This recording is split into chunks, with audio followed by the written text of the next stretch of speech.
either a southern housefly Another piece to get back to our center. or a crane fly. Or there's one other name that we had for this.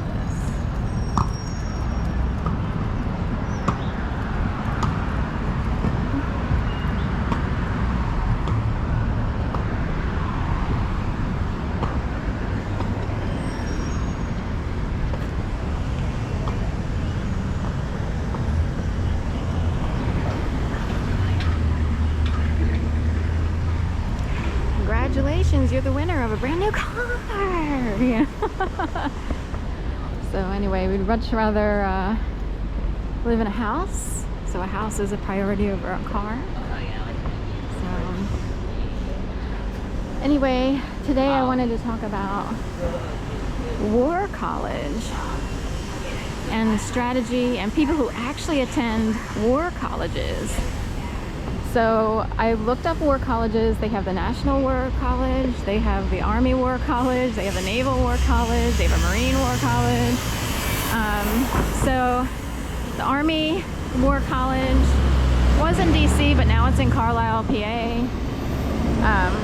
Naval, Rhode Island, Marine, Quantico, and National might be in DC.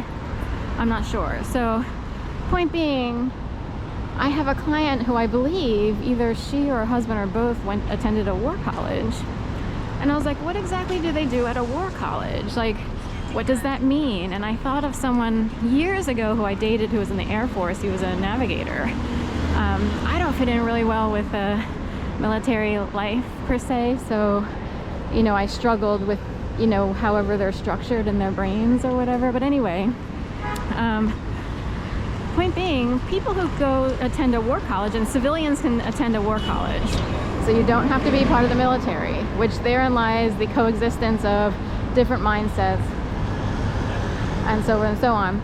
So if you attend a war college, it seems like people, they learn things like strategy and the strategies of other people, and they might even be able to dissect brains and figure out if people are up to no good, or they would kind of be able to observe the world per se, or the nation, or certain regions, to see if people are plotting and planning, you know, things that could, you know, riots or even larger, or coups or takeovers or what have you. So these people would be always sort of on, like they're, you know, on it, you know, per se. Their light switches turned on. They're always looking to see if there's a brewing mindset, ideology, milieu, trend, culture even brewing amongst certain populations. And these could be, it could be anyone, any groups or any single people. If something weird's going on, you know, people will catch wind, because the thing is, like, you could join up with different groups. There's always someone planted in a group. So you think even churches have plans. So you go to your church, you think everybody's on the same mindset, the same page, but someone in there is not on your team per se if you think that everyone has to be on the same team. There's always someone trying to figure out, or someone around to just sort of make sure nothing gets out of hand in terms of dangerous activity. So maybe you join, you know, a new group, even protesters and stuff like that. There's always people who are planted, trying to keep people calm and not get blown out of proportion. People get all riled up, just like the insurrection. So that was a biggie.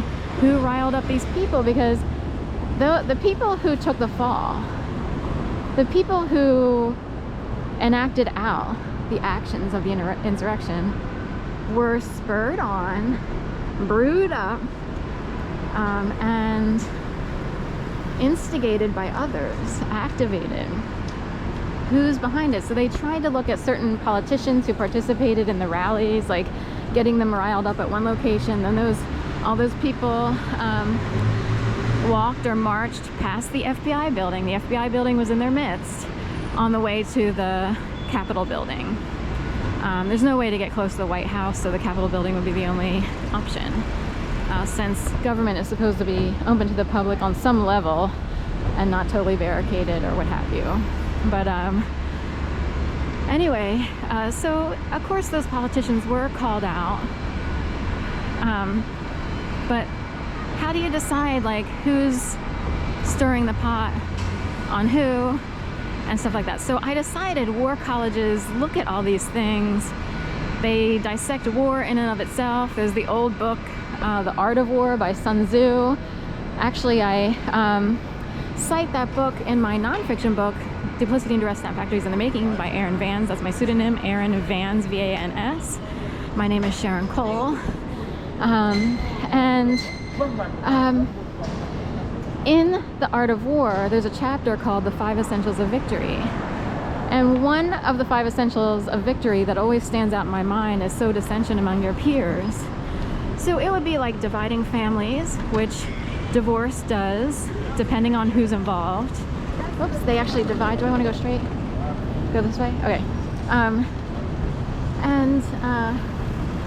And people, now you could argue that plants come in and sort of separate people. Some plants are there just to sort of keep calm and make sure nobody gets too over the top, showboating and so forth and so on. And trying to get people all, you know, drinking the Kool-Aid, like literally drinking Kool-Aid that's poison. But there are, you know, segments of society. Look at this. They have that are actually out to divide and conquer your own families, or your communities, or this, that, and the other. So isn't that neat? They have a whole decor here.